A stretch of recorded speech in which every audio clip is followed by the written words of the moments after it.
Create Trust with Simple and Authentic Law Firm Marketing with Ali Awad, episode 266. Are you ready to make your law firm a profit-generating machine that will free up your time and skyrocket your impact? With more than 2 decades of business growth experience and having proven that you can be successful while prioritizing your family and your impact, introducing the Profit with Law podcast. I am your host, the creator of the Firm Differentiator 10X Effect, Moshe Amsel.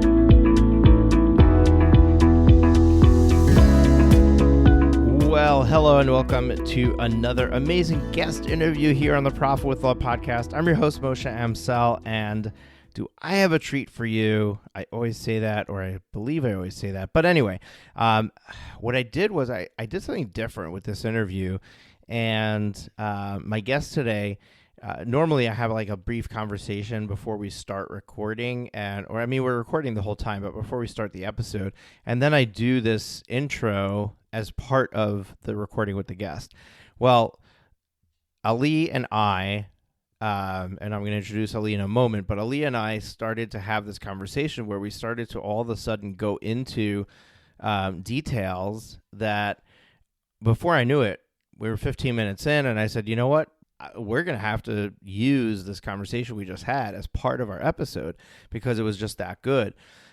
So I didn't get that intro in the recording with him because we just continued our conversation from there. He didn't even know he was being recorded. We didn't even know he knew he was being recorded, but he didn't even know that it was going to be used as part of the episode. And so, that's just the explanation of what happened here. And I'm now recording this intro after the interview has taken place. But Ali Awad is the founding attorney of Ali Awad Law PC and the most followed personal injury lawyer in America on Instagram. He built his 8-figure law firm from his phone, and in the past year, he went from 5 employees to 45 plus employees. He's also the host of the CEO Lawyer Summit, which he talks about here on the episode. And if it makes sense for any of you to participate in that, I encourage you to do so. Ali is a very interesting, dynamic personality, and there's a lot to be learned from his journey. He's got a real go-getter mentality, and attitude, and anyone would kill to have somebody like that on their staff. But I want you to look at him and try to see where you may be different and where your gaps are and what you can potentially do differently to emulate some of the things that he's done, because he hasn't done anything magical. His results are magical, but he hasn't done anything magical. He's just put himself out there authentically and hustled, and made it happen. And I think that there's something to be learned from seeing his success in that way. So, but it's a great conversation, and there's a lot of ground that we cover, and I'm excited to share it with you. So, and this is being released on Thanksgiving. Now that I'm doing this intro, knowing when it's going to be released, this is going to be released on Thanksgiving. So happy Thanksgiving to everybody. And for those of you who don't know, we run here an 18-month a law firm elite coaching program. We also run a 90-day law firm turnaround coaching program. And our December cohort is going to be starting in just a little bit over a week. And we still have a couple of spots available. And the only way to get access to it is to fill out an application for a free coaching call, have a free coaching call with one of our coaches, and see if you're a good fit. And at the end of that, that will be offered to you if it makes sense. That free coaching call is absolutely free, and it is a coaching call. So you will leave the call knowing or finding out, where we're really clarifying where you want to go and getting clarity on what might be holding you back or stopping you from getting there, and what are the things that you need to work on to achieve the success that you are trying to get to. So if you have any lack of clarity in your journey right now, if you're frustrated, if you see that you're spending way more time than you're supposed to, I strongly suggest that you take advantage of the free coaching call, whether or not you move forward with our coaching programs. And you can sign up for that at profitwithlaw.com/free coaching, profitwithlaw.com/free coaching. Here is my conversation with Ali. So what's interesting is you saw me on Bill's thing. I don't know. I think I got targeted by one of your Facebook ads where you were like unpacking your groceries. And I'm trying to remember what the message was, but I remember being very intrigued with your story, your marketing skills. So you caught my attention with that ad, that's for sure. May not be your ideal client, but I liked it.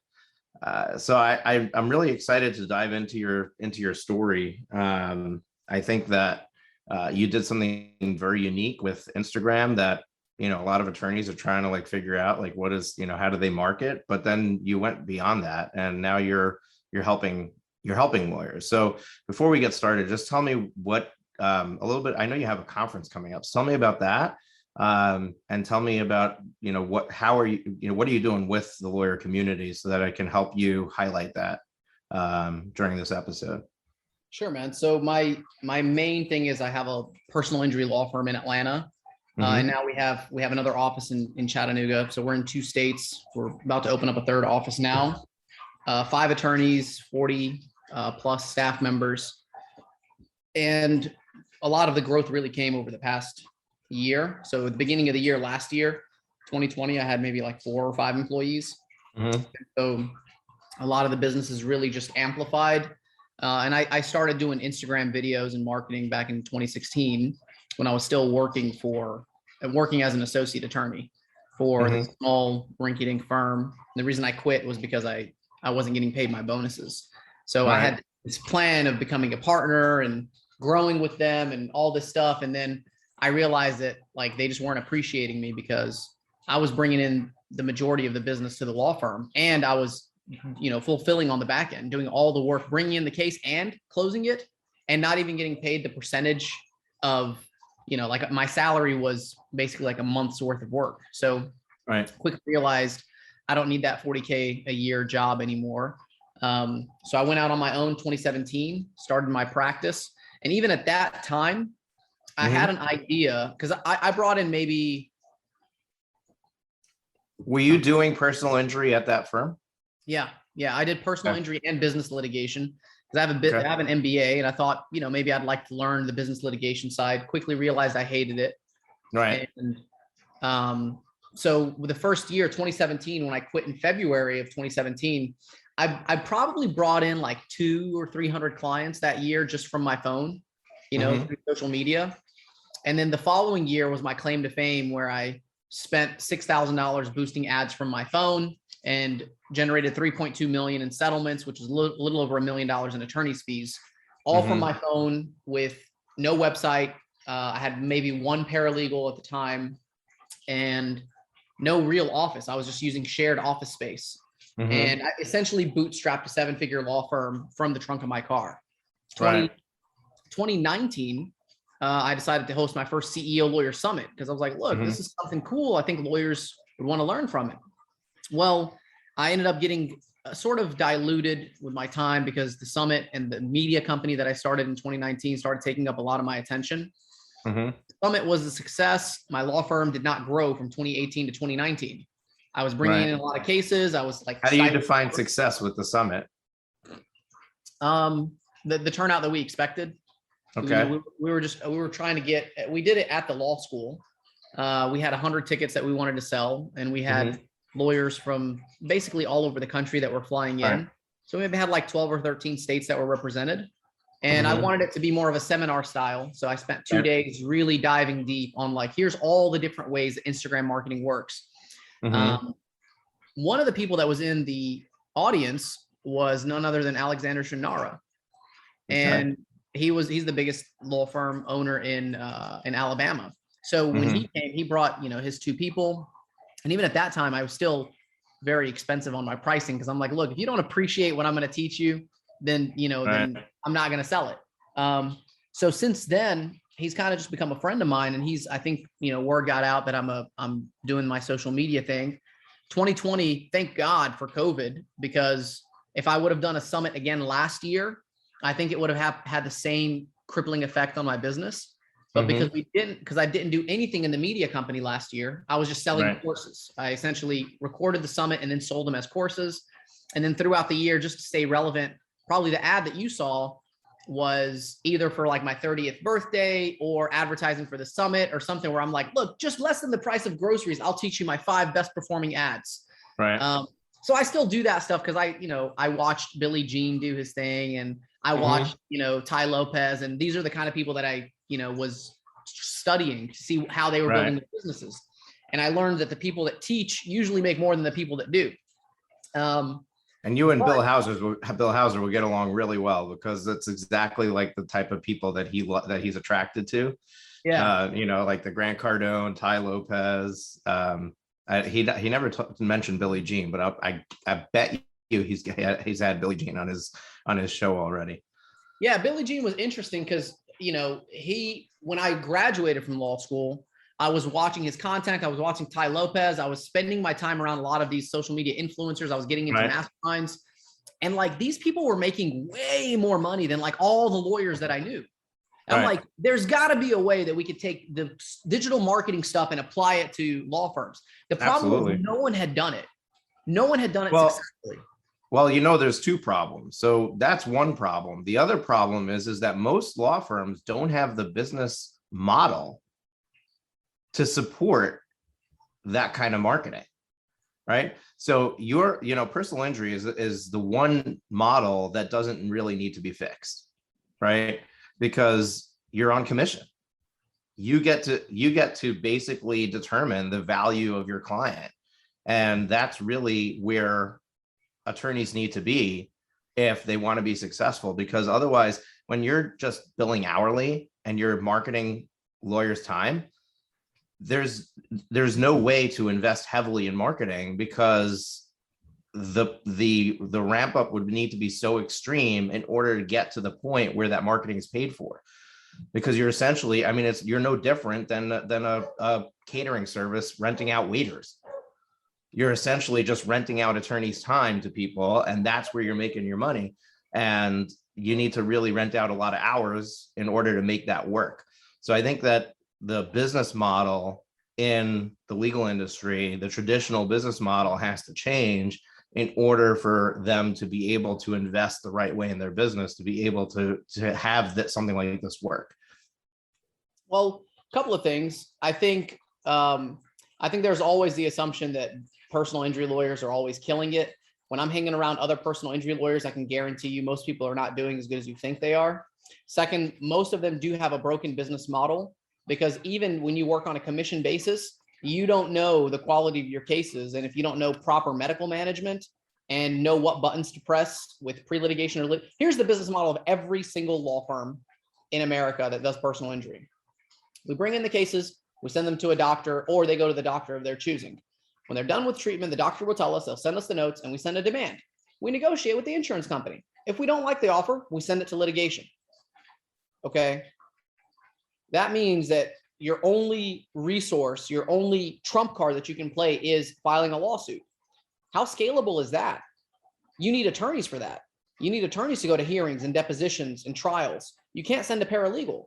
What I've built is a pre-litigation machine that functions off of just paralegals, with me being kind of like the manager of the law firm. Now we have 5 different teams. Each team brings in $200,000 to $300,000 attorneys fees each. And we're adding another team pretty much every couple of months with no attorneys involved, just me.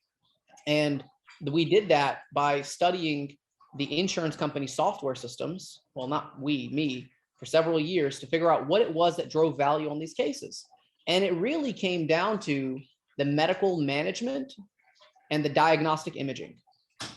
if you send your cases to the right doctors, right, meaning a doctor that's not a super plaintiff friendly doctor, that doesn't have a bad reputation, that's been dragged through the mud through depositions, you got to send them to the right doctor, someone that also works for defense firms to do, independent medical examinations, and also early diagnostic imaging. Now, if you have those two parts in play, you can have a very successful law firm. But if you take it a step further, what if you pre-negotiate all of the medical bills? So you can predict the settlement value and your income to yourself and to the client before you even start the case. Well, now the majority of our cases are settling for the entire policy limits, and we can predict how much we're going to put into the client's pocket before we even start the case. As a result, when you have a massive following and an impact on social media, any case that comes into my door has a 60% chance of settling for at least $25,000. As long as it's fresh, because we can build it. Good cases don't fall into your lap. Good cases are built. And that's kind of the premise of the first day of our summit, because a lot of personal injury lawyers are attracted to my business model. And after you study a lot of the law firms throughout the country, you realize there's different breaks, right? The people that once they hit 10 million in attorney's fees or revenues, it takes them a long time to get to that. But once you hit 50 million, now you're in like the top law firms in the country, and very few break 100 million in attorney's fees per year. A lot of law firms are in the 60 to 90 million range. And I mean that by the top law firms in the country. And I learned that from just spending a lot of time with these people. So now I have kind of a target. I know, okay, once I get to 100 million in attorney's fees and revenue, I know that I'm going to be the number one player. Well, how do I get there? Well, their model, like we said, with litigation, requires filing a lawsuit, and their shelf life of each case is usually 9 quarters. Right. Like literally. Yeah, it's 18 months. Yeah. No, for the big litigation firms, it's double that. It's literally like 26 months, 27 months. Our shelf life is 3 to 6.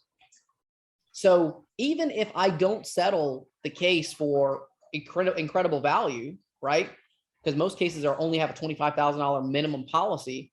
Most people in America would rather have $5,000 in their pocket right now instead of maybe $10,000 or $20,000 a year or two down the road. So our ability to reinvest our money back into the marketing is amplified. It's exponential, because I can reinvest 2 to 3 times per year in the same amount of time it takes you to do it once every 1.5 to 2 years. That's why we have that hockey stick growth. It actually has nothing to do with my marketing, because there are much better marketers out there than me.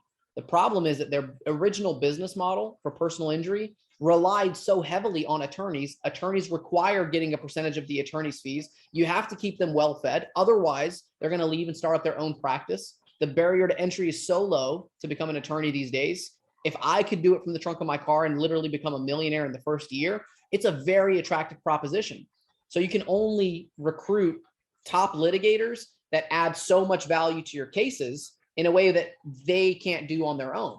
That's the only way you can get that, is by getting so much volume into the office through referrals, through marketing, whatever, and having a pool of great value cases that cannot be settled with a paralegal. And so it's interesting that you say their business model is what's broken. It's not really people's marketing that's broken. Most of the time, it's not. Most of the time, you're covering fees and costs that you shouldn't be covering. Most of the time, you're not using funding companies to pay for litigation expenses. Most of the time, you don't know how to put in admin fees into your contract. Most of the time, you don't have a variable pricing model where if someone comes in with a $5 million case and your ego doesn't let you drop your fee from 33% to 30% to secure this client, you're stupid. That's the bottom line. Right. So it's just that those are the things that like frustrate me internally. And the goal is to teach people at our summit, with the first day being a personal injury masterclass.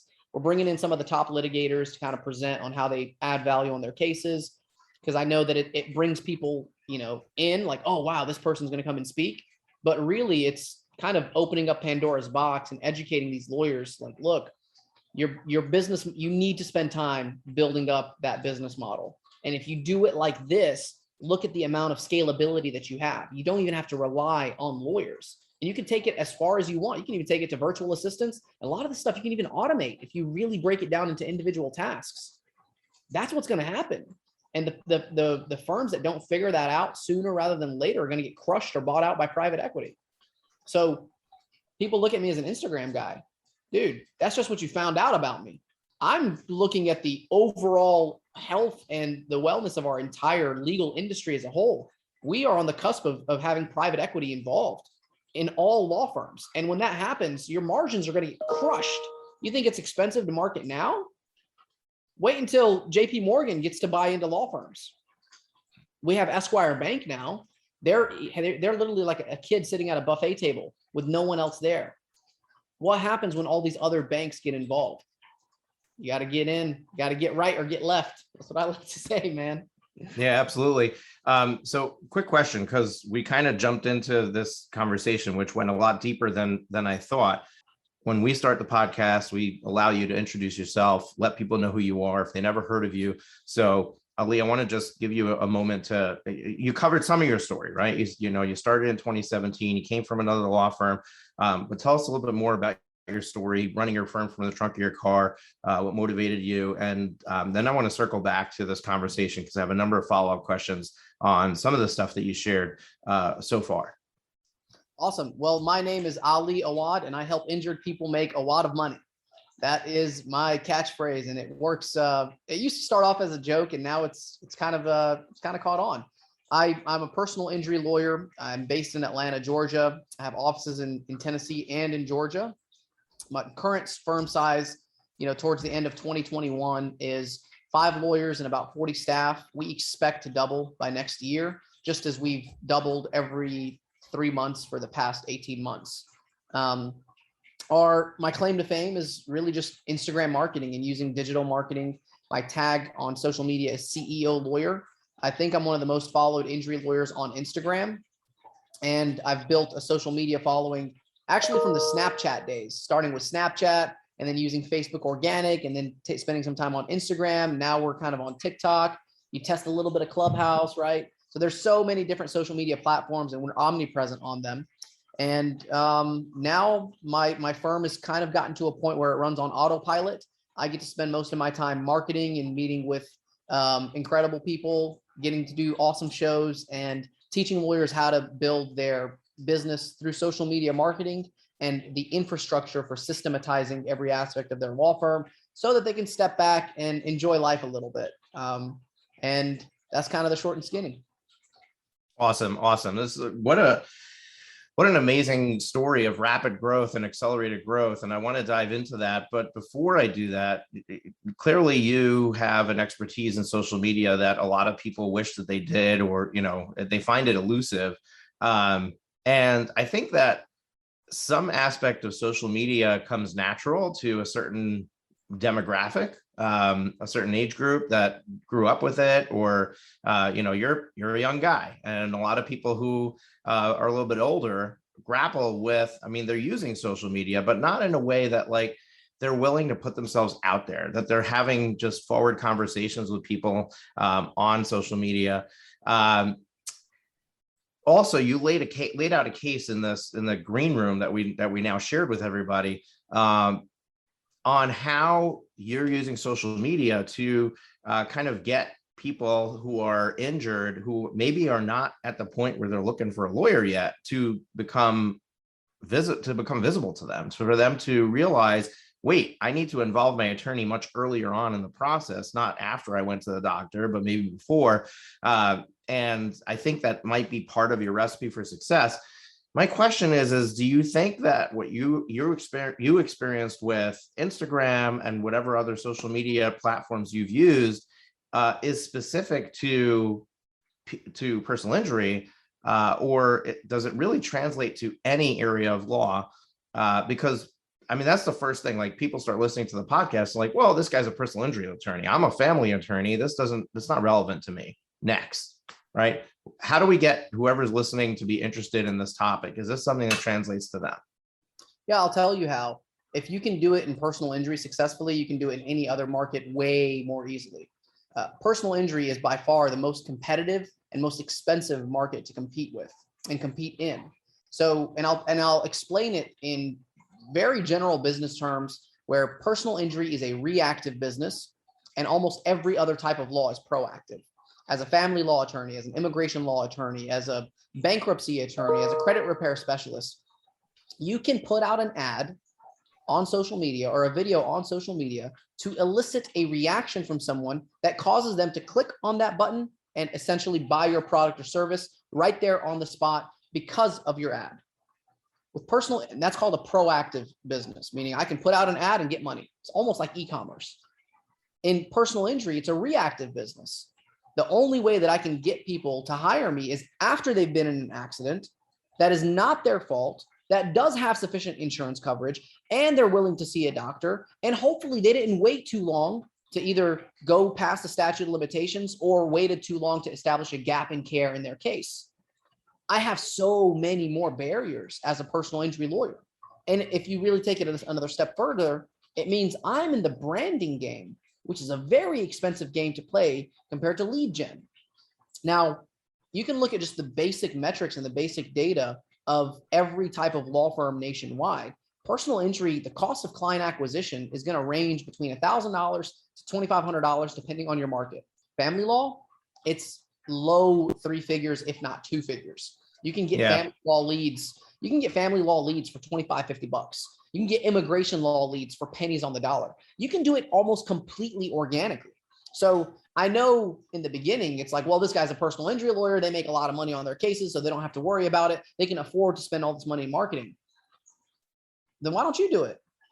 Why don't you try to build a successful PI law firm and see how hard it is? You might get lucky and you might bring in a case that does well. And then now you have to assume that because you made money, you know how to invest. It's not that easy. In fact, personal injury is the hardest business to be successful in. All the other ones can be systematized, and you can bring in clients for so cheap to the point where you don't even really need to spend ad dollars. So social media, I will make the argument that is more important. Social media is more important in other industries outside of personal injury, other areas of law, because it's so much easier to bring in those cases. So what's the strategy? Okay, great. So I'm sold on the fact that social media is definitely the name of the game. And if I put myself out there on social media, I can bring in clients organically or maybe through a little bit of ad spend and get them through the door. There's got to be like a recipe of how to do that, right? And because there's a lot of people on social media, and if you're just sitting there posting stuff that's not getting any attention, that's not going to do it. So what is the way do you have some sort of recipe for our lawyers to listen to and say, oh, now I get it. Now I understand how I need to structure my live video, or how I need to put this, put myself out there, what this post needs to say to draw somebody in? Sure. So this is a loaded question, and it's not a one size fits all, but I can definitely give you some actionable tips right now that will result in bringing in clients. And it starts with your organic presence. So almost everyone has a Facebook page. And let's say you're listening to this and you're not bringing any cases from social media. Okay. You do have a Facebook page, and you probably have an Instagram page. If you have a Facebook page, and you're going to have between 500 to 1,000 friends and family on that page, ask yourself this: how many people in my current friend and family list either needed my service or may have needed my service in the past year and didn't hire me? Ask yourself that question and be honest with yourself. Do my own friends and family know what I do? I'm not saying all your friends and family are going to be your clients. I'm saying that's where it starts. You have to take advantage of whatever core competency you have and whatever advantage you have in the market. And for a lot of us, it's your initial Facebook friends and family following. And the way you start by educating them is not by putting out an ad. It's not by saying, hi, I'm so-and-so and I fight for maximum compensation. It's educating people about your story, telling them of an example case. My best organic content is usually a story about a case for a client that I worked on. An example of this is, today I settled a case for a family of four for $75,000. It wasn't the $75,000 that made me so happy. It was the fact that this dad jumped up and hugged me the moment I handed him the check. And I realized it was at that moment that he had no other source of being able to provide for his family during the holiday season. He wanted to get his wife that new jewelry that she'd been waiting on. He wanted to get his children those gifts. But because the car wreck caused them such financial, physical, and emotional trauma, he was completely drained. And this settlement check was the reason he was able to celebrate Christmas with his family and hopefully start the new year fresh, excited, and be the perfect father, husband, and friend that he knew he could be. Man, I love my job. Isn't that different from, hey, I settled this case for $75,000. Call me if you need a lawyer. Yeah, I got chills hearing that story, right? It made it a lot more personal. It brought our emotions into play, hearing that story. Let me ask you this. Okay, so great. You sure? Before you go into that did not require video. You can write that piece of content. The reason this is so important is because if you can't do video, you could probably do audio. If you can't do audio, you can definitely write. Because you're a lawyer. I know you can write. Don't lie to me and say you can't write. I know you can write. And if it comes from the heart and it's authentic, people are going to want it. People are going to eat it up. And so that content, if you do that once a week, once a month, it'll train your audience and your followers to know what you do. Eventually, you can switch it over to video if you want and say, hey guys, look, that was one strategy, is the story. The other strategy is doing video content, asking people to give you feedback. So you do your first 30-second, 60-second video about personal injury, and maybe it could be that same exact type of content that I said you could do in writing, but on video. Hey guys, I just started my law firm page on Instagram, and here's the first video that I posted. I'm honestly super embarrassed about this, but I would really love your feedback because I trust you. What do you think about this video? What can I do better? Boom, engagement skyrocketed because everyone wants to help digitally, right? I put that. Everybody wants to critique you. Come on. Everyone wants to critique you, right? But what you're doing is you're hacking the algorithm to get people to engage with your content. And then after you do that post, the first comment that you write is, by the way, you can see all of my posts and videos here. It would mean the world to me if you followed my business page, because the people that are going to follow your business page are only the ones that actually care and want to see more of that content. You don't blast people by sending them direct messages and say, hey, you need to follow my page, like my page, like my page. That's going to have a less than 1% conversion rate. But with these strategies, you're going to have an astronomical conversion rate. And then that's where it starts. And then we can talk about creating more content and then figuring out what content works best and then running it as an ad. That's when you get into the ad strategy and the ad spend. We spend about $250,000 a month. We'll probably spend $5 or $6 million next year just in digital ads. So, and I'm telling you, this is how it starts. This is how it works. If someone says, hey, you got to spend $30,000 a month just to be competitive, they're lying to you. And I'm telling you, I'm going to build a 9-figure law firm, at least $100 million in attorney's fees in revenue per year. I'm going to do it through social media, and I'm going to prove all of these people wrong. It's going to start with your organic. And once you have those moms, right? That concept of momology, where your mom is your biggest fan and your biggest supporter. There is nothing that you can absolutely do wrong to her. And you have 10, 15, 20 of those fans that are always sending you cases and always supporting you and giving you feedback. And you reciprocate by sending them a Mother's Day card, or you send them a holiday package or something like that. You build that core village. Oh man, you become unstoppable. Because once that snowball gets going down the hill, it gets bigger and bigger and faster. And when you have that momentum, it's just exponential growth. So it starts there. Don't dilute everything and convolute this whole strategy. It starts with what's right in front of you. I'm not asking you to put money on Facebook ads. I'm not asking you to go buy the top of the line equipment. I'm not asking you to get invited on these top podcasts in the world and spend $100,000 plus a year in mastermind groups like I do. I'm just saying, share your story and test out different types of content and be authentic when you do it. That's all it takes. I love it. So going back to the first example where I share the story, right? Is there a call to action at the end? Is there something that I'm telling people to do? So I share the story, but then what's the strategy or other than somebody liking the story, what is the strategy to, once somebody listened to it, if it's relevant to them, if it, that story spoke to them, to now do something next. What do you think normal people do if they see that post and they're like, hey, I actually need help? Do you think they don't know how to comment, or they don't know how to message you, or they don't know how to get in touch with you? Don't assume that you need a call to action for every single piece of content. It's actually a waste of time and energy, and it's demeaning to your audience, because then it kind of commercializes your story. You don't need a call to action. Dude, people are not stupid.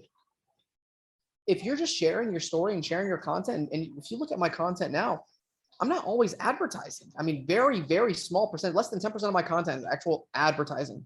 Most of it is just educating, engaging, building a following, building an audience, getting some viral element, right? You don't need a call to action. You let the content work on its own, and you wait for someone to comment and ask a question, and that's when you go in for the kill. You give them valuable information, understanding that when you respond to a comment, everyone can see it. To this day, with thousands of clients in my law firm, with dozens of employees, with millions of followers, I still personally go in and try to respond to every single comment, because I know that other people, when they're visiting my page, they're going to see that comment. And so that's where the call to action happens. That's where you continue to educate your consumer and you sell. You don't sell from the very beginning. I have a funnel strategy where 60% of your content should be just for the goal of awareness, and that's it. You don't need a call to action for that. 30% of it should be for conversion. Engagement.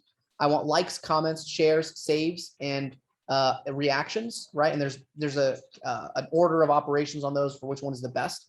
You want people to share your content is the best thing. And then 10% conversion, because yeah, you do need to sprinkle a couple of ads in there from time to time, but most of your content needs to be for the sole purpose of educating and entertaining, and let the audience figure it out on their own, because they're smart enough to do that. Yeah, I love that. I love this concept of creating content where you're not commercializing it, right? You told the story for the sake of telling the story, and you're not asking for a next step, because it makes it more authentic. When as soon as you have that call to action at the end, they're like, oh, he just spiced this up in order for me to be able to click this or take the next step. But when you just share the story, it just feels more authentic. So I like that you clarified that, and I'm glad I asked the question, because I think that's very helpful for our audience. I want to switch gears and go back to our initial discussion where we were talking about the business model. And one of the things that struck me is that you have designed how you're going to find your people at a different stage where most law firms are looking for them. Yeah. And this is something that I actually have a segment that I do once a year where I talk about info products for attorneys. And that whole concept is find them at the step before they need you and help them with that. So for example, you're a family law attorney. What happens before somebody says, I'm going to get divorced? They're fighting. They don't like their spouse anymore. They have all these other issues, right? So what do they do? What do they do first? Usually they try to go to marriage counseling, or one of them at least wants to go to marriage counseling. Maybe the other one doesn't. And if they were to navigate that better, they may never need a divorce lawyer. So yeah. I teach attorneys how to think about that and create a product that helps them solve that problem so that they don't need you. Now, it sounds counterintuitive, but there are people who are going to fail at that. And then they'll need you. And now it's deeper than that. What you're teaching them is becoming the authority figure in that niche. That's what you're teaching them. And by me teaching you how to not need me, how to negotiate cases on your own, you automatically trust me, because it's like, dude, this guy has no incentive. He doesn't even need my service. He's teaching me how to not hire me. In fact, he's protecting me from other lawyers that are inferior, that don't know what they're doing. And you're absolutely right. The personal injury lawyers that do that are actually the most successful. And if you look at historically some of the best ads that have run over the past decades, the ones that just educate people on what they can do and give them some sort of value that, and by the way, value is like a buzzword that everyone uses, and no one's ever really sat there and tried to define it. It doesn't have to be money. It doesn't have to be, value is very simply giving people something that they want that they wouldn't have gotten otherwise. That's very simple. I just want some additional value. What else are you giving me? Well, if you come to my page, you're always going to be educated. You're always going to be entertained. And I'm going to teach you how to not hire a lawyer. And it does sound counterintuitive, but the value of positioning yourself as the industry expert is not only great for potential clients, but it's also for other lawyers that want to refer you cases. So when you're creating your content, you have to realize it's not just that you're promoting your stuff to potential clients. You're also promoting yourself to business partners that may want to work with you and refer you business and refer you cases. And the more you establish yourself as the authority figure and as that source of credibility, the higher the likelihood they're going to send you business and they're going to send you cases. And it just seems more authentic when it's like, look, I have nothing to sell you. You know, I don't need a call to action. I don't need to tell you, hey, call me and I'll fight for maximum compensation, because everyone is doing that. But I guarantee you, when you come to my page, there's going to be something that you're going to want to engage with, something that you're going to like. You're going to be entertained first, educated second, and then you know where to find me. It goes down in the DMs, right? We sign up hundreds of cases a month through DMs only. So that's strategy incredible. That you have is actually how it's a pillar of my content strategy. That's awesome. So the question is how does somebody who's sitting on the other side of this podcast listening to this saying, wow, this really makes sense to me, right? But there's a difference between understanding the concept and executing on it, right? So how does somebody take this information and put it into action? What do you have like a methodology that they can use to understand where is it that I need to insert myself in the conversation to be the most impactful for my target market? And I have another question as an aside. Put this in your back pocket and come back and answer it later, because I'm going to forget to ask you. But social media is all over, right? It's everywhere.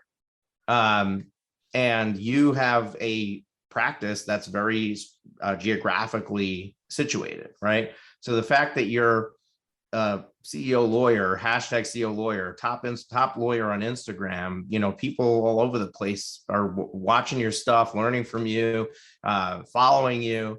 I am sure that brings in some sort of lead generation that's outside of your geographic area. What do you do with that? Put that in your back pocket. We'll come back to it. let's stay on focus with where we are right now.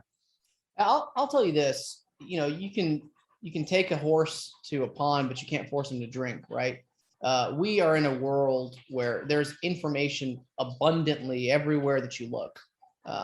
Execution is on you. My job is not to motivate and inspire you. My job is to tell you what actually works, because as soon as we're done with this show, I'm going to get back to work and do the same exact things that I'm telling you that I'm doing now. And either you listen to it now, or you wait until next year when more and more people start competing and putting ads on social media, and the markets get more and more diluted and it gets harder to break through and create a brand. It's up to you. How bad do you want it? You know, do you want to grow? Do you really want to have a bigger law firm, a more successful practice? Do you want to have true financial freedom where you own a law firm and your law firm doesn't own you? Like, I'm way, way better at business and entrepreneurship and structuring a company than I am at marketing. I think people just know me for marketing, but I have right now 6 months of content in the pipeline. And I'm going to answer your question by showing you what I'm doing. Creating content doesn't require you to automatically post it. Sometimes it just gets you in the habit of practicing. You know, so if you look through my phone right now and you go scroll to like 2015, 2016 videos, you'll see that I was recording the same video over and over and over again. I had 15 to 20 takes in one video. Now I talk in sound bites. I can literally take bits and pieces of this podcast, create it into content, and it's going to perform exceptionally well because I've gotten so much better at creating video content and just having conversations that will eventually lead to content on social media. I practice. I get better at it. I've spent over 10,000 hours creating content. You're not gonna be perfect from day one. The same way when you first stepped into the courtroom, you didn't know what you were doing. The same way that when you started law school, you didn't know how to crush that contracts exam, or you didn't know how to deal with that torts professor. You get better at it. You practice it. And the more you care about it, the better you're going to get. So if you're not happy with your current situation, like you're not getting enough cases, you're not, bringing in enough revenue, the information is out there. I give tons of free legal information. I even created a separate page called CEO Media, which is my media company on social media. You don't even have to follow it. Just watch some of the videos and see the stuff that I talk about. It's specifically designed to educate lawyers how to market, how to build their business, how to hire people, how to structure their life so that the business doesn't own them. As of right now, I have 6 months of content in the pipeline. I can dip out for 6 months. And I know when I come back to the office, I'm going to have something like $15 to $20 million in checks waiting for me. In fact, they're not going to wait for me. They automatically deposit it now.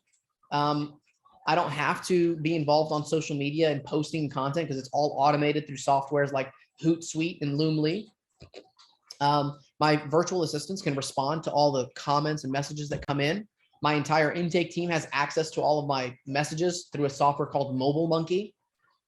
We use Zoom phones with our entire company. So everyone downloads the Zoom app and they're able to make calls and text messages that are tracked from every single employee. We use FileVine as our case management software. Every single thing that happens in a case goes into FileVine. We're in the process of creating a dashboard that connects all of our data into one system. So we know exactly what's happening with a law firm every single day. These don't happen overnight. Like, you have to build them. And you have to look at first what's most important to you. Most of the time, it's not needing more clients. Most of the time, it's studying your business model and having a real conversation with yourself and saying, am I really the expert at creating this business model, or did I just copy it off of someone and just hope for the best? If you're not continuously refining and getting better at and I'm doing this now, my firm is going to be very different in 2022 compared to 2021. In 2020, the beginning of the year, I had 4 employees. Now I have 40. And I know that we're going to continue growing at this crazy rate because we're bringing in the cases. But you have to build that infrastructure. And for me, it starts with people knowing that you exist. People buy from people they know, like, and trust. And if you want people to hire you, they first have to know that you exist. That's why I gave you that example of putting content out on your Facebook organic page, because you're going to get great reach organically. And look, those people, a lot of them are your friends and family. If they're not going to hire you, then good luck finding strangers, right? But at the very least, you're going to practice, you're going to get better, and learn from other people. Like, now there's an entire industry of lawyers that get clients through social media. I'm not the best marketer on social media. I think I have the best business model by far, but I'm not the best marketer. There's people that do Instagram way better than me, TikTok for sure, YouTube way, way better. Like, there's people that crush on all these other platforms. I just focus more on the omnipresence, to be involved as just as much as I can. I don't look for the bare minimums. Like, what's the bare minimum that I need? Oh, I need to do 1 piece of content a week. No, man, just document what you're doing. Talk about the stories. I promise your life is way more interesting than you think it is. Share it. And then once you get good at sharing these stories, whether it's written, whether it's video or audio, figure out a way to put some money behind it by running it as an ad to an ideal target audience. If you're a family law attorney in some town that only has 100,000 people, you can very quickly dominate that town because no one else is using that strategy. Content creation, amplification, domination. That's the strategy. And so on the execution part, it's all up to you. The information is there. Yeah, I love that. And I want to go back to you and I grazed on one thing right at the beginning of our conversation. And I want to talk about this briefly before we wrap up, because we're just about out of time. A lot of what we're talking about requires that your business model makes sense. And this is the piece of the puzzle that's missing or elusive to many law firm owners out there. And that is focusing on profitability rather than revenue generation. Okay, I'm glad we're having this conversation. Yeah, exactly. My philosophy is a little different than yours. Which is? I think building a law firm and building a business is much like bodybuilding. No one ever became Mr. Olympia by just being lean their entire lives. Okay, sometimes you have to bulk up. Sometimes you need to take on extra weight, lift heavier weight. You need to take on more protein and more carbs and more water. You need more sleep. You need more rest. You need more exercise. You need more physical therapy. You need more chiropractic. You need more. And then when it's time for the show, then you slim down and you trim the fat. And so it really depends on how quickly and what your number is. Like, do you have a number in mind of how much you'd like to make consistently, monthly, quarterly, annually? And then how quickly do you want to get there? All of you that are listening right now are millionaires. All of you will make over $1 million. The difference is some of us make it in a day. Some of us make it in 10 or 20 years. So you have to think about how much money you'd really like to have and how quickly you'd like to make it. And the quicker you want to make it, it's going to require you to take on a lot more stress, a lot more marketing, a lot more operations and hiring and growth, and really bloating up your company so that you can quickly scale up, trim down. And so you kind of find yourself going in these cycles, right? I learned from mentors that it's better to overhire. If you're expecting growth and you have anticipation of growth, give your employees 2 to 3 months runway so that they can catch up to your scalability. We're hiring maybe just fast enough, but I can probably have another 10 or we have 5 employees starting in 5 days, 5 new ones. And I know that we're going to have at some point, we're going to have an onboarding where 10 or 20 people are going to join all the same day. Why are we doing that? I don't have work for them right now because by then it's too late. I'm hiring in anticipation of growth. And a lot of times it's because I'm willing to accept a lower salary because I know what's going to happen when I trim the fat. So if you start focusing on profitability too early, you stunt your ability to scale. It just takes a lot longer. And especially now with Moore's law, it's no longer 18 to 24 months for the computer chip to double in speed and processing power. It's like 6 months. Every 3 to 6 months, technology is getting twice as fast and bigger and more powerful and faster.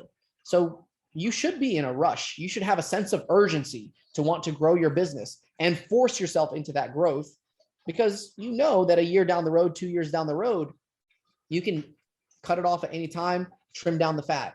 But what happens is something really beautiful that no one talks about, which is the type of person you become when you're able to handle all of that additional stress and work into your environment.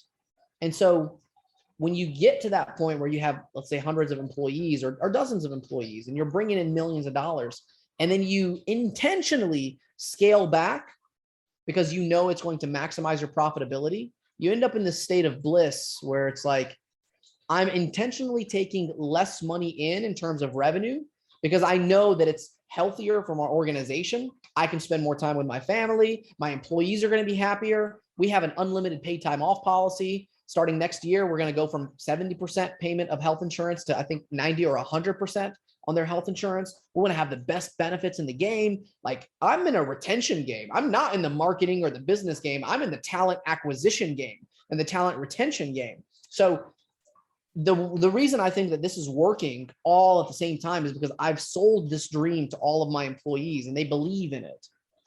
They believe that we're destined for greatness, that we're going to become the best. Now it's my job to deliver on that promise to them. And part of that means after the bloating, after the scaling, when I start trimming the fat, instead of adding all these excess clients and people, and you brought up a question earlier about the cases in other states. Well, a good thing is I'm doing a summit and I'm going to be able to pick whatever business partners I want and have the most favorable fee split that I could possibly negotiate because I've built this sort of ecosystem, right?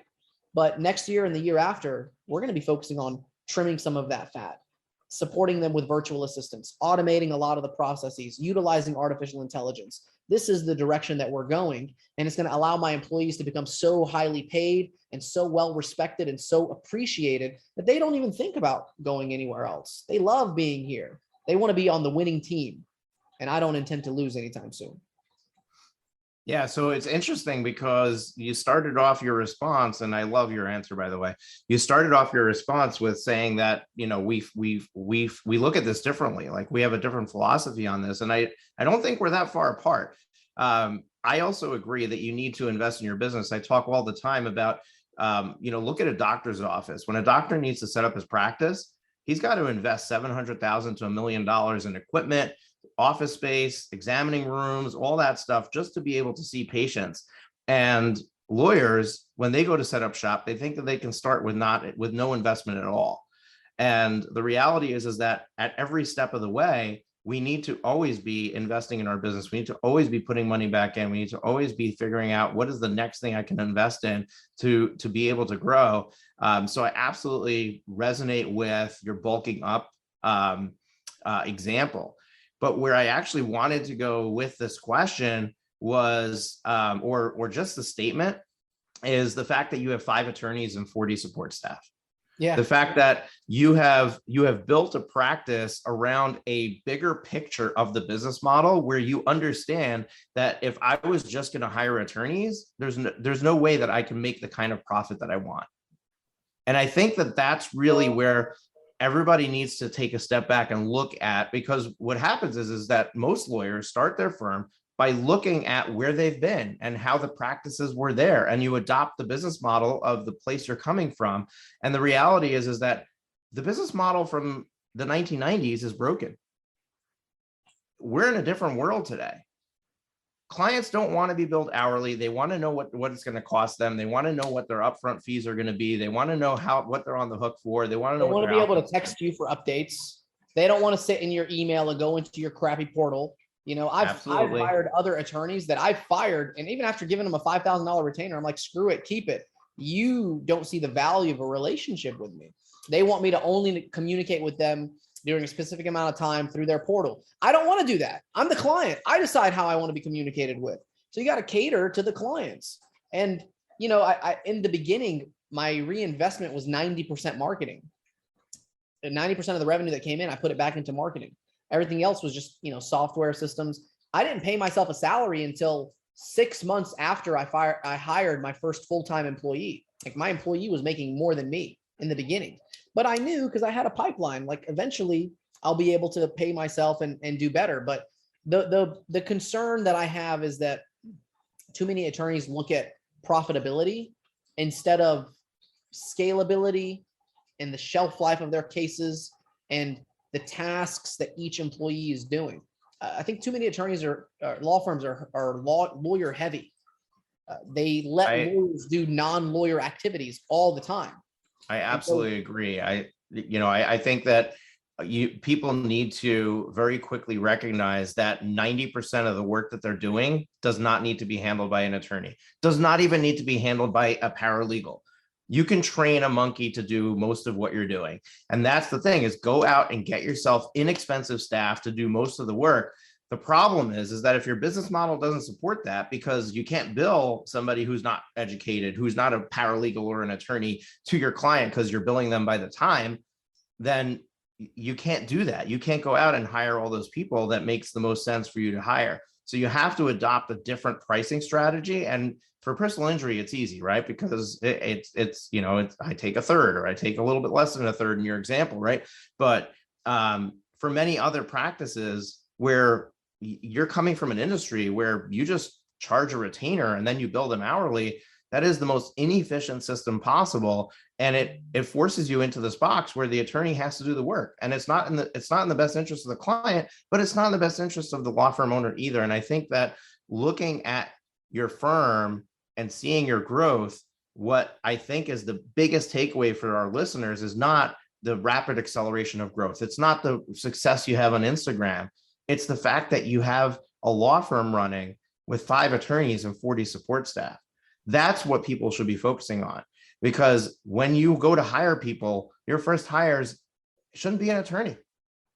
You should be figuring out, how can I, as the attorney, be doing the least possible work with handing off the most possible work to somebody else without hiring an attorney? Like, that's the game that you should be playing. And that's what I mean by focusing on profitability, is making sure that your model is scalable in the way that you're envisioning.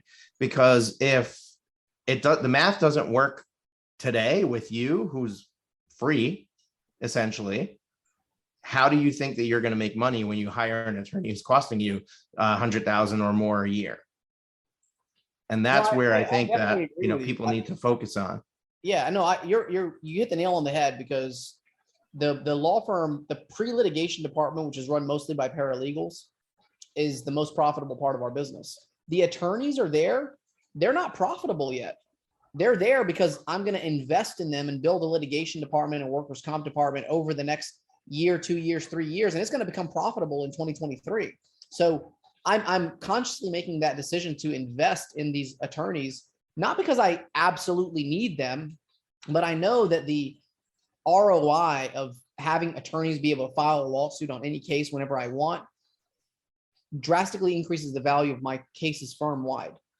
So it helps us with our initial business model, which is, bring in these cases, build them up properly, and try to settle them as quickly as possible because clients need their money. And now I've actually taken it a step further where I'm looking at all the things that my paralegals are doing. And a lot of tasks that my paralegals are doing, they shouldn't be doing. It's like they spent 40 minutes setting up a claim with an insurance company. Well, dude, I'm paying you like $25 an hour. Like, you should be drafting demands and you should be doing, heavier work. So it becomes my responsibility to make sure that I'm supporting them with virtual assistants and additional staff so that we basically task base everything in the firm. If you're looking at attorneys, there's only 3 things that attorneys actually need to do: hearings at trial, depositions, and trials. That's it. Those are the only 3 things. Everything else a paralegal can do, including the drafting, including the legal research, including meeting with the client. Like, a lot of this stuff can be done by other people. But then what if you look at your paralegals and evaluate the tasks that they're doing? And then what if you look at your assistants, like the mail clerk, and you're like, does the mail clerk really need to be doing all this?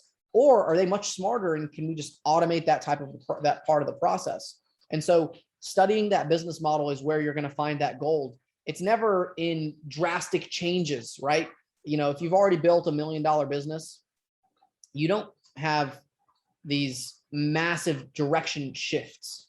You have this one slight degree of change that changes the trajectory of your growth over the years, not a huge hump that you have to get over. It's bite-sized chunks, and I read a lot of books and I study a lot of other law firms and I look at what's working for other people and I just figure out how to do it better. Yeah, absolutely. I love that. And we go back to what you said earlier, which is that you're in the business of talent acquisition, right?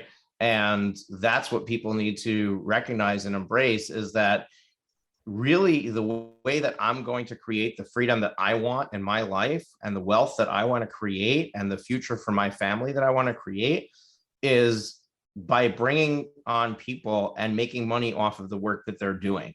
If I'm just making money off the work that I'm doing, I'm severely limited to what my potential can be. But when I start to bring on a team and I start to have them make money and I take a piece of that pie and I continue to expand the pie, now I'm getting to the point where I'm a cash generating machine. Now I can take the money and I can do other things with it. So, I resonate a lot with that, with what you said there and that mantra, because that's really where it's at. I mean, a lot of people have read the book E-Myth, and it's not, Michael Gerber is famous for a reason. And it's because people miss this part of what a business is all about. You think that you started a law firm because you just wanted to be free of needing to answer to somebody else. But the reality is that if you really dig down deep, you don't just want to be a lawyer collecting a paycheck that you generated instead of somebody else generating for you. You want to create a better life for yourself. And we start to do that self-introspection and saying, what do I want? Which is something that you brought up earlier.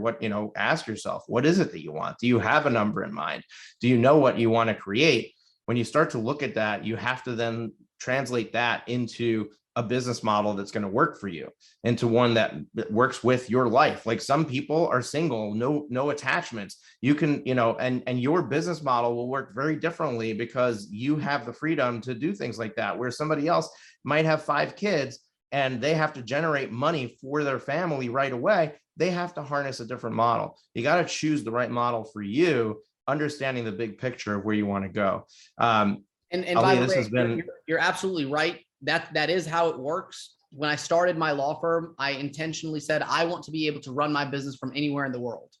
So I made it mandatory that every new employee gets a brand new MacBook and a brand new iPhone when they start, because I don't ever want the excuse that you have bad internet connection, your power is out, you can't reach the client. We have so many backup systems in place. And yeah, it cost me $3,000 or $4,000 to onboard an employee, but I can go anywhere in the world. I have an employee now whose wife lives overseas. He's going to go and spend 6 weeks over there. The first week or two, he's going to be off, spend time with his family, and then he's going to be able to work during those hours. Well, I knew that I wanted that for myself when I started. And now this is the main reason why we're attracting top level talent. It's because, look, you can work from anywhere in the world. As long as you get your work done, we trust you. And so you're absolutely right. Like, you live however you want. You build your law firm around your life and not your life around your law firm. And so because I'm doing that now, I feel like I'm not working. I enjoy what I'm doing. There's no part of my life that I'm like, man, I absolutely hate this. Like, I don't want to be doing this. Yeah, you have to grunt a little bit in the beginning. You got to hustle. But even that is going to be enjoyable because it's you. It's all you, no one else. Absolutely. All right. We're out of time. We're done. I want to give you a chance to plug your CEO Lawyer Summit. And I think I got the name right there, but tell us a little bit about that. Who's it for? Like, what is the ideal attorney that it's for? When is it? What is the price tag? How does somebody decide if they should go? Give us the broad strokes of that and where they should go if they want to invest and travel out to. Is it in Atlanta? Is that where it's going to be held? Yes. The CEO Lawyer Summit is a 3-day super intensive seminar where we're going to go over a lot of the stuff that we discussed today, but also deep dive into building a personal injury law firm and systematizing it. That's day one. It's only for PI lawyers for day one. Everything else is for all attorneys. So day 2 and day 3, we're looking at the important topics of how to run a virtual law firm, how to properly set up your Instagram, Facebook, LinkedIn, YouTube, Snapchat, TikTok, all of your content, how to hire your first videographer and build out your media team. Because I think my third or fourth hire was a videographer. It was the most important hire that I think I made. Now I have a 7-person media team, and that's why we can create so much content. How to run ads. The guy that actually built the Yahoo Ads platform back in the 90s is going to be coming and presenting. How to hire virtual assistants in the Philippines, Central America, South America. How to utilize funding companies, because there's so many things in your business that you actually don't need to take the costs on. You can actually have a bank or some other funding company front those costs and then bill the balance to the client. Really, it's such a deep conference. It's not the type where I'm going to sit there and motivate you and inspire you. Like, yeah, it's going to be fun, but we're going to come and work. Like, you need to bring your laptops. You need to bring your marketing director if you have one. We're coming here to teach you exactly how to build your law firm through social media. There's going to be multiple panels. One is going to be $1 billion panel where every lawyer has collected over $1 billion. They're going to teach their strategies on how they've scaled their businesses. We're going to have a social media mastery panel. I've picked 5 lawyers throughout the country that none of them have as many followers as I have, but some of them are making more money and are way more profitable and live incredible lifestyles because of it. So we're going to show you how other lawyers are utilizing social media. We're going to have a digital mastery panel where we're going to cover topics like SEO, the search engine optimization, the Google ads, Facebook ads, YouTube ads, things like that. And this is really my way of showing the world that everything that you might have learned and had to look at in the past isn't really the same anymore. The world is just different now. And in 2022 and beyond, you can run a multi-million-dollar law firm from your phone. And I'm going to show you multiple people that have done it. We have sold out of our diamond tickets. It's a $10,000 ticket to come in. Those have sold out. A lot of the big firms in the country have come in, but we do have tickets as low as like $1,500 to attend.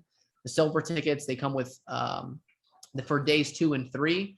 If price is an issue, I'm more than happy to work with you guys because we haven't even really started running ads. This has all just been organic. We're capping it at 375 law firms. The CEO Lawyer Summit will be December 13th through the 15th at the Westin Hotel in Atlanta, the Perimeter location, which is next to the King and Queen Tower. You can go to ceolawyersummit.com to get more information. And if you have any questions, feel free to shoot me a message at CEO Lawyer. Just say, hey, I heard you on the Profit with Law podcast. Love your stuff. I'm even if you don't come, I'm more than happy to evaluate your content, tell you what you're doing wrong on your social media or how I can help. because at this point, I don't really run a business that teaches lawyers how to do this stuff. My main business is my law firm. I'm putting these summits together because it's that important. I think we're going to elevate the entire industry by doing this. And I would love to have you guys there. CEO Lawyer Summit. Awesome. Thank you for sharing that.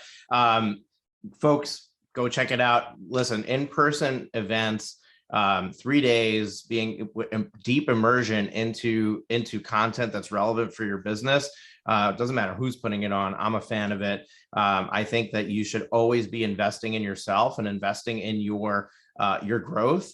And that comes in different ways, but conferences is a way, especially for attorneys. It is one of the ways that experts get in front of you and share with you what they have. So if you're, whether you're a PI attorney or another type of attorney, look at the content, see if it's something that makes sense for you. And I encourage you to definitely go and check it out. I've had a great conversation here with Ali. I can only imagine that the content at this event is going to be stellar, and you're going to walk away having learned a ton from the experience there. So definitely go check it out at, is it ceolawyersummit.com? Yep. CEOLawyerSummit.com. CEOLawyerSummit.com. Folks, it's been a great conversation. Ali, thank you so much for being here. It's just a breath of fresh air to see somebody in action doing the things that we're talking about, and really killing it. I mean, literally killing it. And creating the vision that he wants. You can do the same. You can create the vision that you want. Stick around here on the podcast. We're here twice a week, every Tuesday and Thursday. Make sure to hit the subscribe button if this is your first episode that you're listening to. And we hope that we're going to continue to provide valuable content like this for you on the regular basis.